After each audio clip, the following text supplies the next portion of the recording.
My name's Amy, a 24-year-old junior accountant from Chicago. On the surface, I'm just another young professional trying to make her way. Behind closed doors, I live a nightmare. My controlling mother, Sarah, and my 27-year-old unemployed brother, Mike, treat me like I'm the live-in maid. Every morning starts the same. 5:30 a.m., I'm up, making breakfast. Emmy, where's my coffee? 2 sugars, you know that.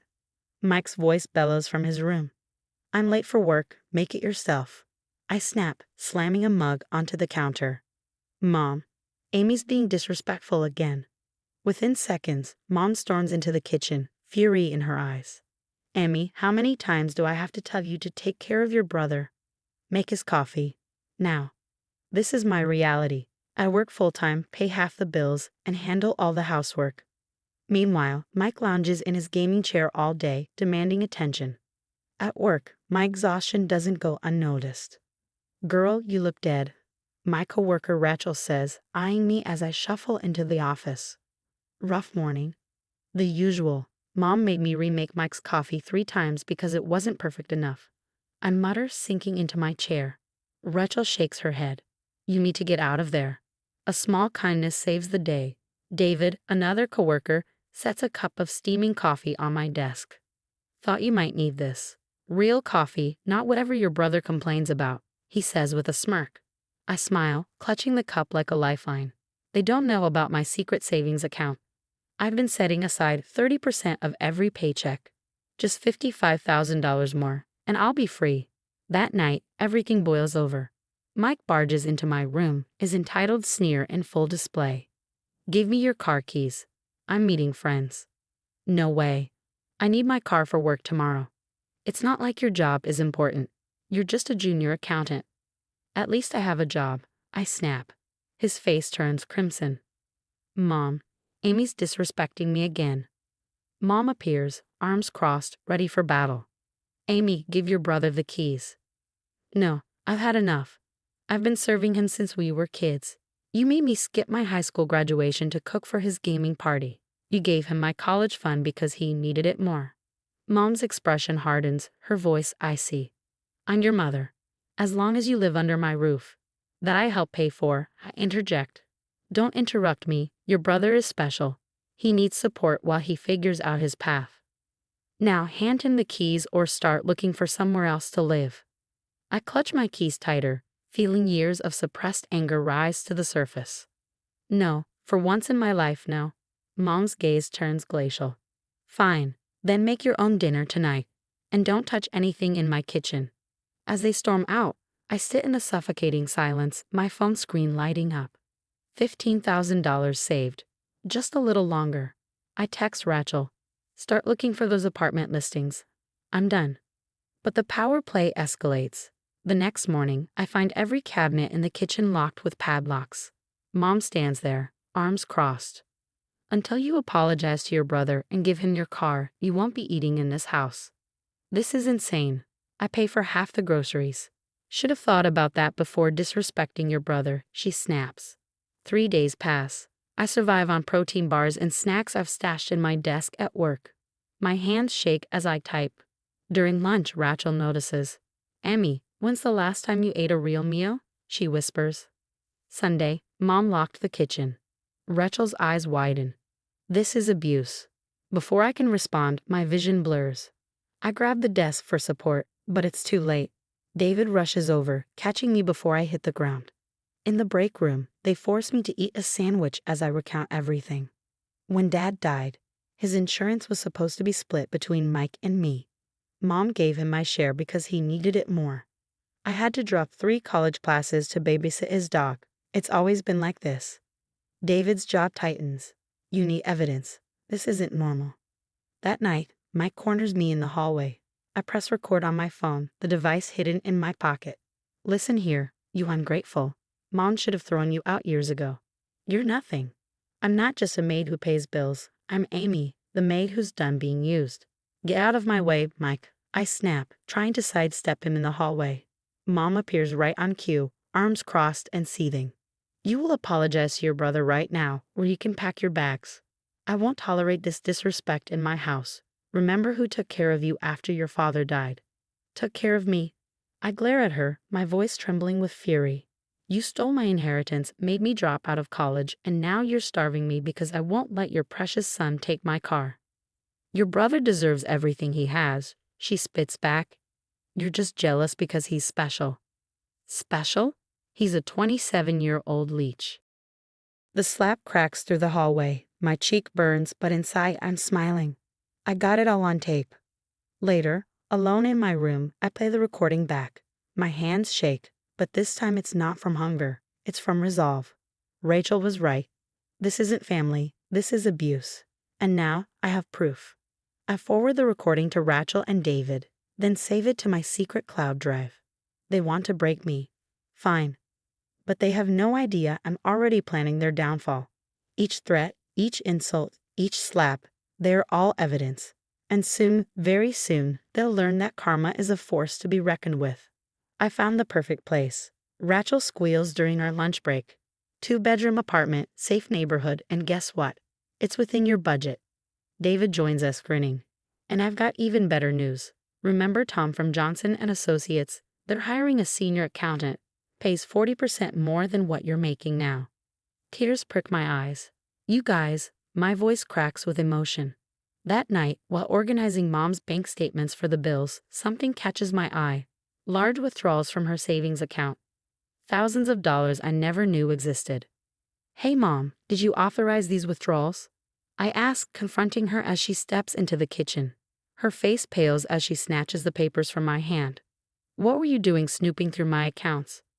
I always handle the bills, remember? There's over $20,000 missing. Her eyes narrow.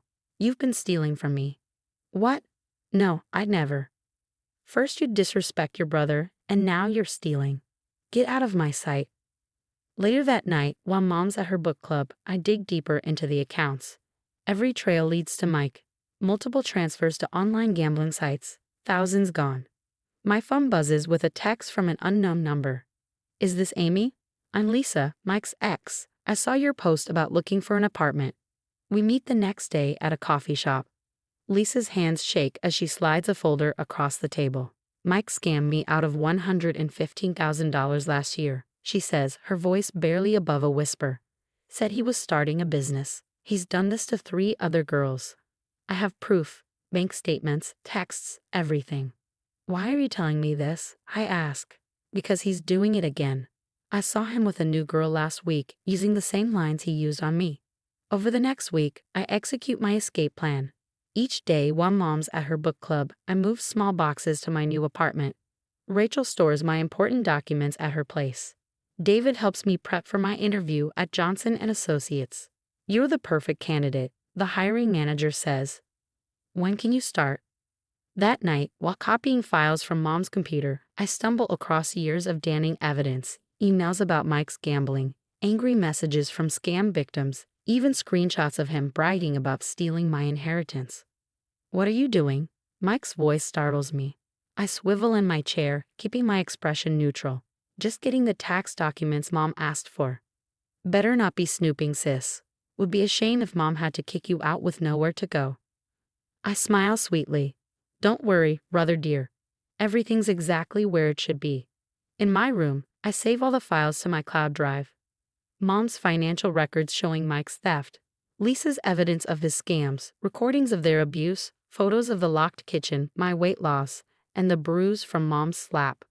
Rachel texts, apartment's ready when you are. David follows up, job offer coming tomorrow. Lisa updates, Mike's been arrested. Police found evidence of fraud against 5 women.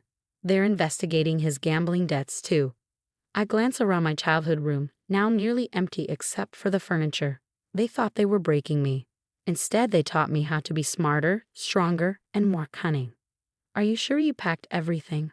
Rachel asks, helping me load the last box into the moving truck. Everything that matters. Before we leave, I place a thick manila envelope on Mom's pristine dining table. Inside, evidence of Mike's theft, his fraud schemes, and screenshots of his gambling addiction. 2 days later, my phone explodes with notifications. You ungrateful witch.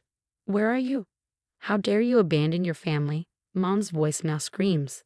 A text from Lisa makes me smile. Mike's been arrested. They've got enough to press charges. I sit at my new desk at Johnson Associates when David rushes in. His face is pale. Your mom's house is crawling with police, he says. Apparently, the neighbors finally reported all the screaming they've heard. Something about an elder abuse investigation. Karma works in mysterious ways. I smile faintly and turn back to my spreadsheets. Months pass. Through Rachel, I hear the fallout. Mom lost the house.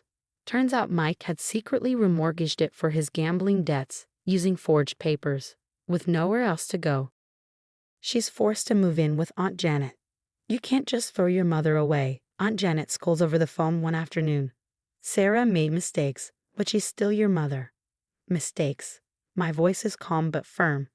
She locked me out of food for days, stole my inheritance, and made me a servant while Mike robbed her blind. She's suffering now. Living with her wasn't easy either. 1 year later, I stand in the living room of my very own home, a cozy townhouse I bought with my promotion bonus. David's arms wrap around me, his engagement ring catching the sunlight streaming through the windows. Look what came, Rachel says, handing me a tear-stained letter. It's from Mom. My dearest Amy, I'm sorry for everything. Please come home. I need you. I drop the letter into the shredder without reading further.